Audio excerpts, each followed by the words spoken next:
ಯಾಕೆಲ್ರೂ silent ಆಗಿದ್ದೀರಾ? ಯಾಕೇನು ಮಾತಾಡ್ತಾ ಇಲ್ಲ? ನಿಮ್ಮೆಲ್ರಿಗೂ ಬೇಜಾರಾಗಿದೆ ಅಂತ ಗೊತ್ತು, ಆದರೆ ಮನ್ಸ್ ಬಿಚ್ಚಿ ಮಾತಾಡಿದ್ರೆ ಅಲ್ವಾ ನೋವು ಕಮ್ಮಿ ಆಗೋದು. ಅಪ್ಪಯ್ಯ, ಅಜ್ಜಿ, ಚಿಕ್ಕಮ್ಮ, ನಮಗೆ ಗೊತ್ತು ಅನೇಕ ಜೈಲ್ಗೆ ಹೋಗಿರೋದ್ರಿಂದ ನಿಮ್ಮೆಲ್ರಿಗೂ ಸ್ಯಾನೆ ನೋವಾಗೈತೆ ಅಂತ.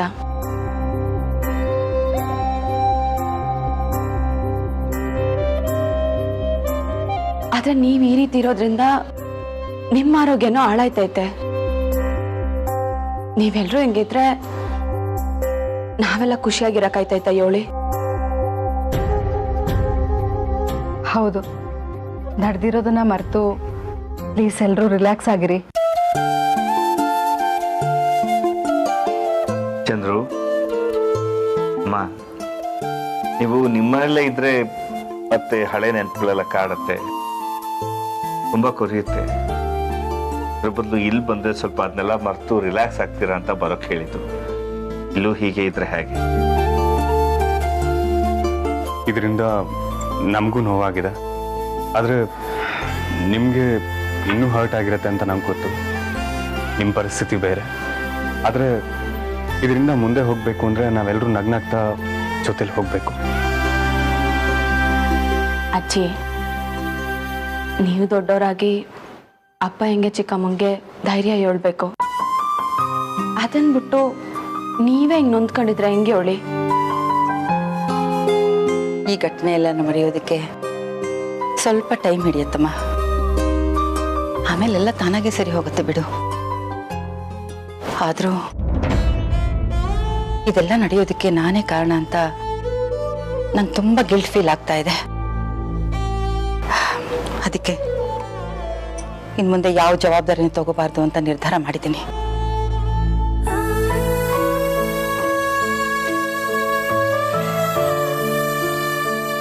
ನಿನಗೆ ಕೊಟ್ಟಿರೋ ಜವಾಬ್ದಾರಿ ಜೊತೆಗೆ ಕಂಪ್ಲೀಟ್ ಅಥಾರಿಟಿನ ಪರ್ಮನೆಂಟ್ ಆಗಿ ನಿನಗೆ ಕೊಡಬೇಕು ಅಂತ ಅನ್ಕೊಂಡಿದ್ದೀನಿ.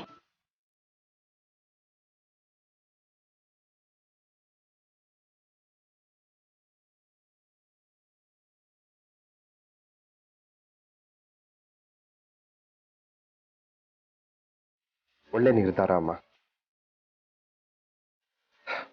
ನಾನು ಇದನ್ನೆಲ್ಲ ನೋಡ್ಕೊಳ್ಳೋಂತ ಮನಸ್ಥಿತಿಲಿ ಇಲ್ಲ. ಇದನ್ನೆಲ್ಲ ಕಮ್ಲಿ ನೋಡ್ಕೊಂಡ್ರೆ ಚೆನ್ನಾಗಿರುತ್ತೆ ಅಲ್ವಾ ರಮೇಶ್? ಒಳ್ಳೆ ನಿರ್ಧಾರನೇ. ನಿಮ್ಮ ಮೊಮ್ಮಗಳು ಎಲ್ಲವನ್ನೂ ಚೆನ್ನಾಗಿ ನಿಭಾಯಿಸ್ತಾಳೆ, ಆ ನಂಬಿಕೆ ನಮ್ಗಂತೂ ಇದೆ.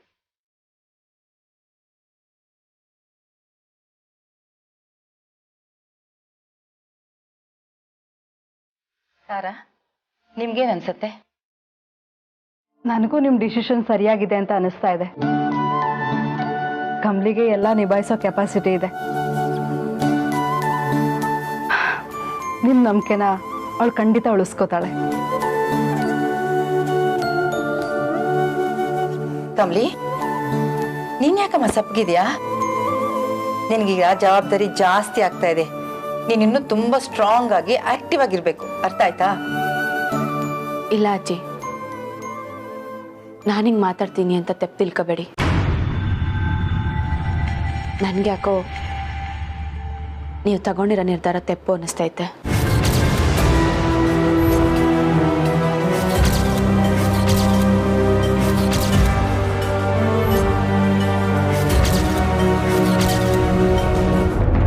ನನ್ಕಂತ ಏನು ಅನ್ಯಾಯ ಮಾಡಿದ್ಲು ಆ ಕಮಲಿ, ನನ್ ಕಣ್ಣನ್ನ ಕೊಂದ್ಬಿಟ್ಲಲ್ಲ. ಎಸ್ ಡೀಲ್ ರಾಣಿ, ಆ ಕಮಲಿ ನೋಡಕ್ ಮಾತ್ರ ಗುಲಾಬಿ ಹೂ ತರ ತುಂಬಾ ಸಾಫ್ಟ್, ಬಟ್ ಅವಳ ಕ್ಯಾರೆಕ್ಟರ್ ಆ ಗಿಡದಲ್ಲಿರೋ ಮುಳ್ಳಿನ ತರ. ನೋಡಿ, ನನ್ನ ಲೈಫನ್ನೇ ಸ್ಪಾಯ್ಲ್ ಮಾಡ್ಬಿಟ್ಲು, ನನ್ನನ್ನ ಈ ಜೈಲಿಗೆ ಕಳಿಸ್ಬಿಟ್ಲು.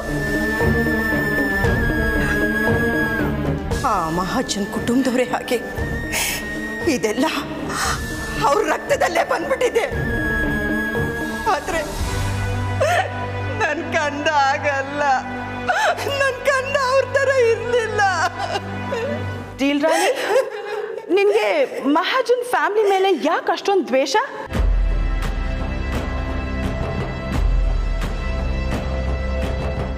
ಕೆಲವು ವರ್ಷಗಳ ಹಿಂದೆ ನಾನು ನನ್ನ ಗಂಡ ಅನ್ಪೂರ್ಣನ ಮನೆಯಲ್ಲಿ ಕೆಲಸ ಮಾಡ್ತಾ ಇದ್ವಿ. ಆ ಸಮಯದಲ್ಲಿ ಅವ್ರ ಮನೆಯಲ್ಲಿ ಒಂದು ಒಡವೆ ಕಳೆದೋಯ್ತು. ಅದನ್ನು ಯಾರು ತಗೊಂಡ್ರು, ಏನಾಯ್ತು ಅಂತ ಒಂದು ಪರಿಶೀಲನೆ ಮಾಡಿದೆ. ನನ್ನ ಗಂಡನೇ ಕದ್ದಿದ್ದು ಅಂತ ಪೊಲೀಸ್ ಕಂಪ್ಲೇಂಟ್ ಕೊಟ್ಬಿಟ್ರು. ಅವನ್ನ ಜೈಲ್ಗೆ ಹಾಕಿಸ್ಬಿಟ್ರು. ನಾನು ಅನ್ಪೂರ್ಣನ್ನ ತುಂಬ ಬೇಡ್ಕೊಂಡೆ, ನನ್ನ ಗಂಡ ಕಳ್ಳ ಅಲ್ಲ, ಅವನ್ನ ಜೈಲ್ಗೆ ಹಾಕಿಸ್ಬಿಡಿ, ಅವನ್ನ ಬಿಟ್ಬಿಡಿ, ನಾವೆಲ್ಲರೂ ದೂರ ಹೋಗಿ ಬದುಕೊಳ್ತೀವಿ ಅಂತ. ಆದರೆ ಅವ್ರ ಮನಸ್ಸು ಕರಗಲಿಲ್ಲ. ಕೊನೆಗೂ ನನ್ನ ಗಂಡನ್ನ ಜೈಲ್ಗೆ ಹಾಕಿಸ್ಬಿಟ್ರು. ನನ್ನ ಗಂಡ ಕೊರ್ಗಿ ಕೊರ್ಗಿ ಜೈಲಲ್ಲೇ ಸತ್ತೋದ್ರು. ಕೊನೆಗೊಂದು ದಿನ ಆ ಒಡವೆ ಸಿಕ್ತು. ಆಗ ನಾವು ತಪ್ಪು ಮಾಡಿಬಿಟ್ವಿ ಅಂತ ಅವ್ರು ಪಶ್ಚಾತ್ತಾಪ ಪಟ್ಟರು. ಅವರು ದುಡ್ಡು ಕೊಟ್ಬಿಟ್ಟು ನಮ್ಮಿಂದ ತಪ್ಪಾಗಿತ್ತೆ ಅಂತ ಹೇಳಿಬಿಟ್ರೆ ಸತ್ತೋದ ನನ್ನ ಗಂಡ ಮತ್ತೆ ವಾಪಸ್ ಬರ್ತಾರ ಹೇಳು?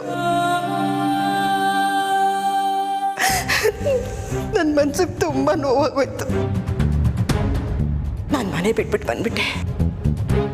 ಒಂದು ದಿನ ನನಗೆ ಗೌರಿ ಸಿಕ್ಕಿದ್ಲು. ನನ್ನ ವಿಷಯ ಗೊತ್ತಾಯ್ತು. ಗೌರಿ ಮಹಾಜನ್ ಸೊಸೆ ಅಂತ. ಆಗ ಅವಳು ತುಂಬ ಗರ್ಭಿಣಿ. ಅವಳು 2 ಹೆಣ್ಣು ಮಕ್ಕಳಿಗೆ, ಅವಳಿ ಜವಳಿ ಮಕ್ಕಳಿಗೆ ಜನ್ಮ ಕೊಟ್ಲು. ನಾನು ಅದರಲ್ಲಿ ಒಂದು ಮಗುನ ಕದ್ಬಿಟ್ಟೆ.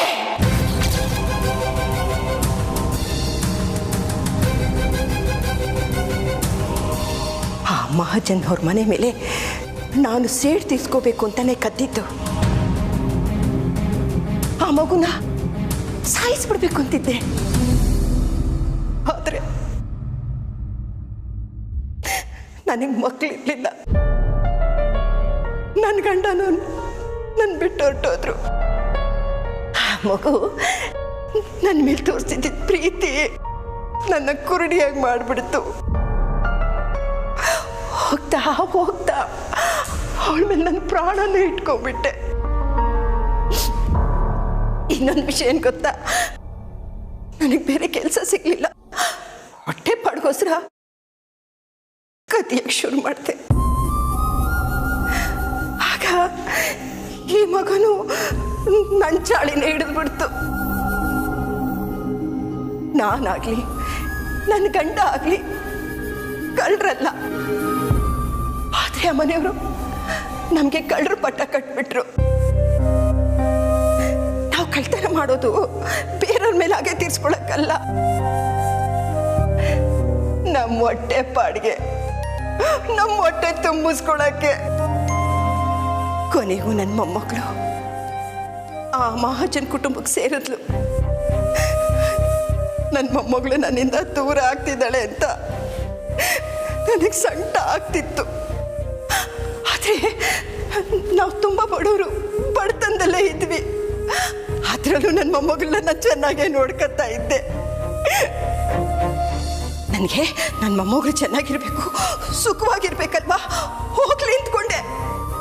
ಆದರೆ ಎಲ್ಲೋ ಒಂದು ಕಡೆ ನನಗೆ ಭಯ ಆಗ್ತಾಯಿತ್ತು. ಏನಾದರೂ ಹೆಚ್ಚು ಕಡಿಮೆ ಆಗುತ್ತೇನೋ ಅಂತ. ಆದರೆ ಅದು ನಿಜ ಆಗೋಯ್ತು. ನನ್ನ ಮೊಮ್ಮಗಳು ನನ್ನನ್ನು ಬಿಟ್ಟು ಹೊರಟೋದ್ಲು. ಇವಳು ಫ್ಲಾಶ್ ಬ್ಯಾಕ್ ಕತೆ ಕಟ್ಕೊಂಡು ನಾನೇನ್ ಮಾಡ್ಲಿ? ಇವಳು ನನ್ನ ಮೇಲೆ ತೋರಿಸಿದ ಕೋಪನ ಕಮಲಿ ಮೇಲೆ ತೋರಿಸಿದ್ರೆ ನಾನಿಷ್ಟು ದೊಡ್ಡ ಕತೆ ಕಟ್ಟಿದ್ದು ಸಾರ್ಥಕ ಆಗುತ್ತೆ. ನಮಗೆಲ್ಲ ನೀನೇ ದಿಕ್ಕು. ಅಮ್ಮಂಗೆ ವಯಸ್ಸಾಯಿತು, ಜವಾಬ್ದಾರಿ ತಗೊಳ್ಳೋ ಮನಸ್ಥಿತಿಲಿ ನಾನಿಲ್ಲ. ಉರ್ಮಿಳನೂ ಅದೇ ರೀತಿ. ಈಗ ಜವಾಬ್ದಾರಿ ತಗೊಬೇಕಾಗಿರೋದು ನೀನೊಬ್ಳೆ. ಅದನ್ನ ಬೇಡ ಅಂತ ಇದೆಯಲ್ಲಮ್ಮ. ಆಗಲ್ಲ ಅಂತ ಹೇಳ್ಬೇಡ ಕಮಲಿ. ನನಗೆ ಗೊತ್ತು ನಿನಗೆ ಮುಜುಗರ ಆಗ್ತಾ ಇದೆ ಅಂತ. ಆದರೂ ಮುಂದೆ ನೀನೇ ಈ ಮನೆಗೆ ಯಜಮಾನಿ ಆಗೋಳ್ತಾನೆ. ಇಲ್ಲ ಅಜ್ಜಿ, ಇದ್ಯಾವುದಕ್ಕೂ ನಾನು ಒಪ್ಕೊಳ್ಳೋಕ್ಕಿಲ್ಲ.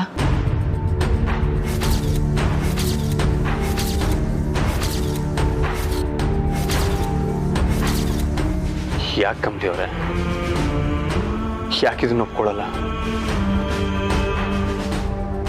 ಚಿನ್ನ, ಏನು ಚಿನ್ನ ಇದು?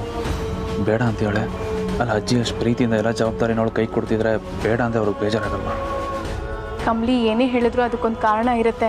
ನೋಡೋಣ ಇರು ಅಮರ್. ಕಮಲಿ, ನಾನು ಚೆನ್ನಾಗಿ ಯೋಚನೆ ಮಾಡಿನೇ ಈ ಡಿಸಿಷನ್ ತಗೊಂಡಿರೋದು. ನೀನು ಯಾಕೆ ಒಪ್ಕೊಳ್ತಾ ಇಲ್ಲ? ಅದ್ರಲ್ಲಿ ತಪ್ಪೇನಿದೆ ಹೇಳು? ಇದ್ರಾಗ ತಪ್ಪೈತೆ ಅಜ್ಜಿ. ನಾನಿದ್ಯಾವುದಕ್ಕೂ ಒಪ್ಕೊಳ್ಳೋಕ್ಕಿಲ್ಲ. ನಂಗಿದ್ಯಾವುದು ಬೇಡ ಅಜ್ಜಿ.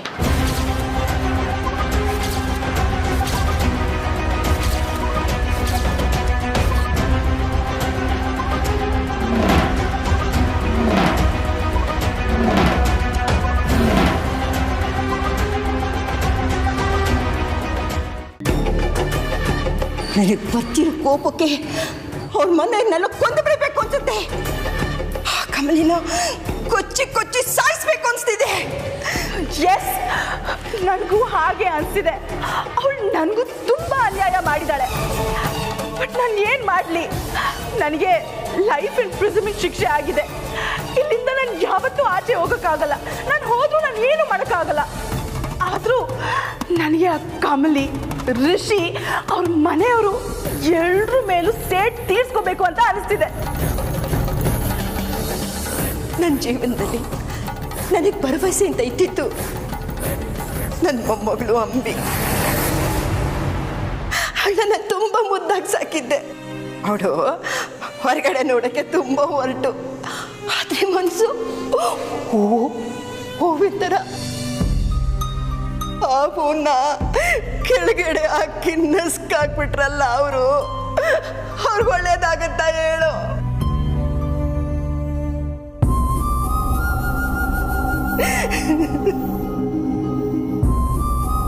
ಆ ಮಹಾಜನ್ ಕುಟುಂಬದವರು ಆವತ್ತಿಂದನೂ ನನ್ಗೆ ಅನ್ಯಾಯ ಮಾಡ್ತಾನೆ ಬಂದರು. ನನ್ನ ಗಂಡನಿಗೆ ಕಳ್ಳನ ಪಟ್ಟ ಕಟ್ಟಿದ್ರು. ಇದೇ ನೋವಲ್ಲಿ ಅವ್ರು ಸತ್ತು ಹೋದ್ರು.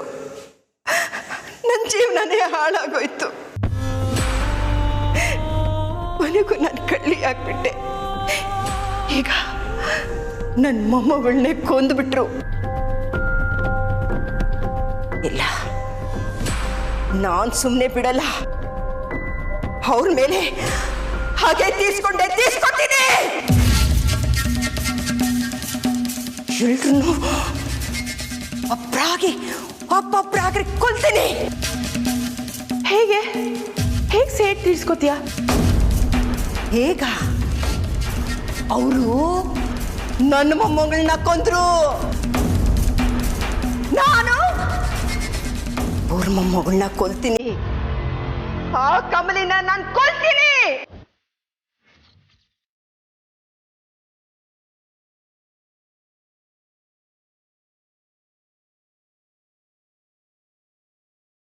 ಕೋಪದಲ್ಲಿ ಮಾತಾಡೋ ಅಷ್ಟು ಈಸಿ ಅಲ್ಲ ಇದೆಲ್ಲ. ನಿಜವಾಗ್ಲೂ ಆಗತ್ತಾ? ಯಾಕಾಗಲ್ಲ? ಯಾಕಂದ್ರೆ ನಾವು ಜೈಲಲ್ಲಿ ಇದ್ದೀವಿ. ಸೇಟ್ ತೀರ್ಸ್ಕೋಬೇಕು ಅಂದ್ರೆ ನಾವು ಆಚೆ ಹೋಗ್ಬೇಕು. ಬಟ್ ನಾವು ಆಚೆ ಹೋಗಕ್ ಆಗಲ್ವಲ್ಲ. ಹೋಗ್ಬೋದು, ಆದ್ರೆ 9,000 ನಾನು ಕೋರ್ಟ್ ಕಟ್ಟಬೇಕು. ಕಟ್ಟಿದ್ರೆ ನನ್ನ ಬಿಟ್ಬಿಡ್ತಾರೆ. ಕಟ್ಟೋರು ಯಾರು ಇಲ್ವಲ್ಲ. ವಾಟ್? ಅಷ್ಟೇನಾ? ಅಷ್ಟು ಕಟ್ಟಿದ್ರೆ ನಿನ್ನನ್ನು ಬಿಟ್ಬಿಡ್ತಾರಾ? ನನ್ನ ಬಿಟ್ಬಿಡ್ತಾರೆ. ಶೀಟ್, ನನ್ನ ಪನಿಷ್ಮೆಂಟು ಇಷ್ಟು ಸಿಲ್ಲಿ ಆಗಿದ್ದಿದ್ರೆ ನಾನು ಯಾವತ್ತೂ ಆಚೆ ಇರ್ತಿದ್ದೆ. ಅನಿಕಾ, ನಾನು ಹೊರಗಡೆ ಹೋದರೆ ನಿನ್ನ ಹೊರಗಡೆ ಕರ್ಸ್ಕೊಳ್ಳೋದಕ್ಕೆ ನನಗೆ ಸುಲಭ ಆಗ್ತಿತ್ತು. ಆದ್ರೆ ಏನು ಮಾಡಲಿ? ವಾಟ್? ನೀನು ನಿಜ ಹೇಳ್ತಿದ್ಯಾ? ನಾನು ಆಚೆ ಹೋಗ್ಬೋದಾ? ನೀನು ಆಚೆ ಹೋಗ್ಬೋದು. ಈ ಜೈಲಲ್ಲಿ ಕೆಲವು ನನ್ನ ಪರಿಚಯ ಇದ್ದಾರೆ. ಅವ್ರ ಹತ್ರ ನಾನು ಮಾತಾಡ್ತೀನಿ. ಅವರು ಎಂಥ ಕೆಲಸ ಆದರೂ ಮಾಡ್ತಾರೆ. ಆದರೆ ನೀನು ಹಣ ಕೊಡ್ತೀಯ ಅಲ್ವಾ? ಎಸ್, ನಾನು ಆಚೆ ಹೋಗ್ಬೋದು ಅಂದರೆ ನಾನು ಎಷ್ಟು ಬೇಕಾದರೂ ದುಡ್ಡು ಕೊಡ್ತೀನಿ. ನನಗೊಂದು ಕೊರತೆ ಇತ್ತು, ಅದು ದುಡ್ಡು. ನೀನು ಕೊಡ್ತೀನಿ ಅಂತ ಹೇಳ್ತೀಯಲ್ಲ, ನಾನು ಮೊದಲು ಆಚೆ ಹೋಗ್ಬೇಕು, ಆಮೇಲೆ ಏನೇನು ಹೊರಗಡೆ ಕರ್ಸ್ಕೊತೀನಿ.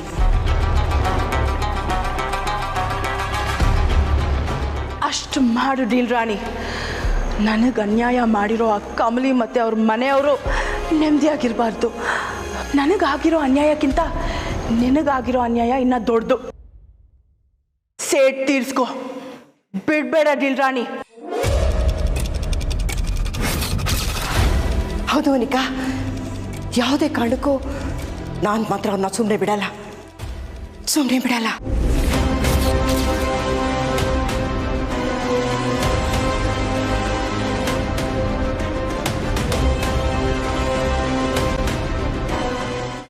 ಯಾಕೆ ಬೇಡ ಅಂತ ಇದೆಯಾ ಕಮಲಿ? ಅಜ್ಜಿ ಆಸೆಯಿಂದ ಕೊಡ್ತಾ ಇದ್ದಾರೆ, ಅವ್ರ ಆಸೆ ನೆರವೇರಿಸೋದು ನಿನ್ನ ಕರ್ತವ್ಯ ಅಲ್ವಾ? ಅಪ್ಪಯ್ಯ, ನಾನು ಮಾತಾಡ್ತಿರೋದು ತೆಪ್ಪು ಅಂತ ನಿಮ್ಗೆಲ್ರಿಗೂ ಅನಿಸ್ತಿರ್ಬೋದು.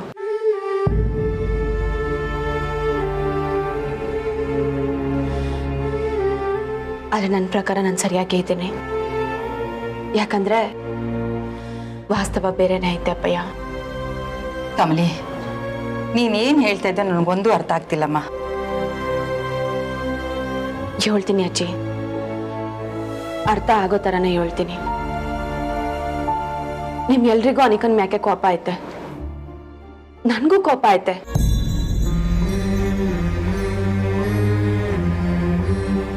ಆದ್ರೆ ಒಂದ್ಕಿತ ಯೋಚನೆ ಮಾಡಿ ನೋಡಿ,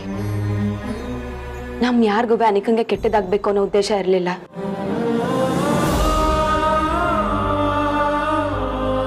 ಅವಳು ಮಾಡಿರೋ ತೆಪ್ಪಿಂದ ನಿಮಗೆ ನೋವಾಗಿ ಇವತ್ತು ಇಂಥರ ನಿರ್ಧಾರ ತಗೊಂಡಿದ್ದೀರಾ. ಆದ್ರೆ ಅವಳು ಪಾಪ ಅಲ್ವಾ ಅಜ್ಜಿ? ಅವಳನ್ನ ಪಾಪ ಅಂತ ಹೇಳ್ಬೇಡ ಕಮಲಿ. ಪಾಪ ಅಂತ ಹೇಳೇ ನಾವು ಈ ಸ್ಥಿತಿಗೆ ಬಂದಿರೋದು. ಅದ್ ಹಂಗಲ್ಲ ಅಪ್ಪಯ್ಯ.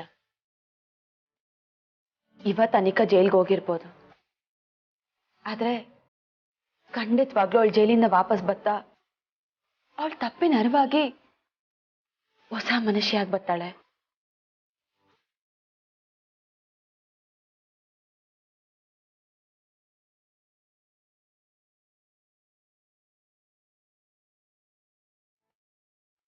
ಅವಳಿಗುವೆ ನಮ್ಮನ್ನ ಬಿಟ್ರೆ ಇನ್ಯಾರವ್ರೆ? ಅವಳ ಬಗ್ಗೆನೂ ನಾವು ಯೋಚಿಸ್ಬೇಕಲ್ವಾ?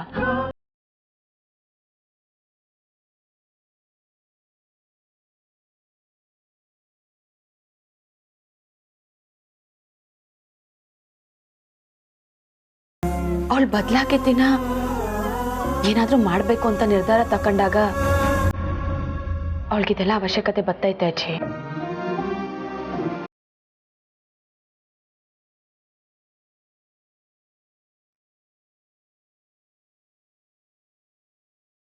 ಪಾಪಾಜಿ, ಅವಳಿಗಿನ್ಯಾರವ್ರೆ ಹೇಳಿ? ನನ್ಗಂದ್ರೆ ಜೀವಕ್ಕಿಂತ ಹೆಚ್ಚಾಗಿ ಪ್ರೀತಿಸುವಂತ ಗಂಡ ಅವ್ರೆ, ಮಗಳಿಗಿಂತ ಹೆಚ್ಚಾಗಿ ನೋಡ್ಕೊಳ್ಳೋ ಅತ್ತೆ ಮಾವ ಅವ್ರೆ, ನೀವಿದ್ದೀರಾ, ಅಪ್ಪಯ್ಯ ಚಿಕ್ಕಮ್ಮ ಎಲ್ರೂ ಅವ್ರೆ. ನಂಗಷ್ಟು ಸಾಕಜ್ಜಿ. ಈ ಆಸ್ತಿ ಅಂತಸ್ತು ಇದ್ಯಾವುದು ಬೇಡ. ಅಜ್ಜಿ, ಇವಾಗ ನೀವು ಕೊಟ್ಟಿರೋ ಜವಾಬ್ದಾರಿನ ನಾನು ಖಂಡಿತವಾಗ್ಲೂ ನಿಭಾಯಿಸ್ತೀನಿ, ಆದರೆ ಕೆಲಸದೊಳಗೆ ಮಾತ್ರ. ಪಾಪ ಅಜ್ಜಿ ಅನಿಕಾ, ಅವಳು ಅನ್ಕೊಂಡಿದ್ದು ಯಾವುದೂ ಆಗಲಿಲ್ಲ. ಮುಂದೆ ಆದರೂ ಅವಳ ಹೆಸರಾಗೆ ಈ ಆಸ್ತಿ ಮನೆ ಕಾಲೇಜು ಎಲ್ಲ ಇದ್ರೆ ಅವಳು ಬದುಕಕ್ಕೆ ಒಂದು ಉತ್ಸಾಹ ಬರ್ತೈತೆ, ಒಂದು ಧೈರ್ಯನೂ ಇರ್ತೈತೆ ಅಜ್ಜಿ.